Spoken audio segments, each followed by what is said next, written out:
হাও মাও খাও, সাফিয়ার গন্ধ পাও। এই সাফিয়া, কোথায় গেছো তুমি? আমি লালটু ভূত এসে গেছি সাফিয়া, দেখে যাও। তোমাকে আজকে আমি ধরে নিয়ে যেতে এসেছি সাফিয়া। তোমার বাবা মা আমাকে বলেছে তুমি অনেক নাকি দুষ্ট হয়ে গেছো। তুমি নাকি কারো কথা শুনছো না, ঠিক মতো খাচ্ছ না, ঘুমাচ্ছ না, পড়াশোনা করছো না সাফিয়া। তাই আমি তোমাকে ধরে নিয়ে যাব আজকে সাফিয়া। মনে রেখো সাফিয়া, লালটু ভূত ভালো বাবুদের আদর করে, দুষ্ট বাবুদের ধরে ধরে খায়। আমি তোমাকে আজকে ধরে নিয়ে গিয়ে আমার লালটু ভূতের রাজ্যে রেখে দেব। তুমি খেতে চাও না, তুমি পড়াশোনাও করো না, শুধু বাইরে যেতে চাও, মোবাইল ধরতে চাও, খেলাধুলা করতে চাও, তাই না সাফিয়া? মনে রেখো সাফিয়া, বাবা মা যেটা বলে সব সময় সন্তানদের ভালোর জন্য বলে।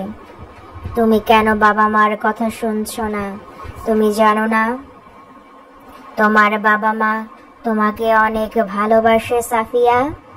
তাহলে তাদের কথা শুনছো না কেন? তুমি বেশি বেশি পড়াশোনা না করলে তোমার জ্ঞান অর্জন হবে না সাফিয়া। জ্ঞান অর্জন না হলে সবাই বলবে পচা সাফিয়া, পচা সাফিয়া, পড়াশোনা পারে না, মাথায় কোনো বুদ্ধি নেই। বুঝেছো সাফিয়া? তখন তোমার বাবা মার তো অনেক খারাপ লাগবে সাফিয়া। বলবে দেখেছো আমাদের এই দুষ্ট বাবুকে সবাই পচা পচা কথা বলে। তখন তোমার কেমন লাগবে সাফিয়া? তাই বলছি এখনো সময় আছে, লক্ষ্মী সোনা হয়ে যাও, বাবা মার বাধ্যগত সন্তান হয়ে যাও তুমি সাফিয়া। মনে রাখবে, তুমি যদি বাবা মার বাধ্যগত সন্তান হও তাহলে জীবনে অনেক উন্নতি করতে পারবে সাফিয়া।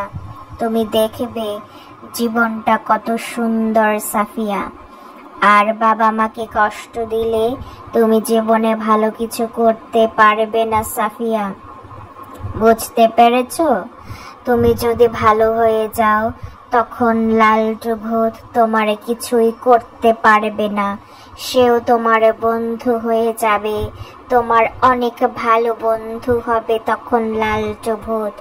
তোমাকে মজার মজার গল্প তখন শোনাবে সাফিয়া।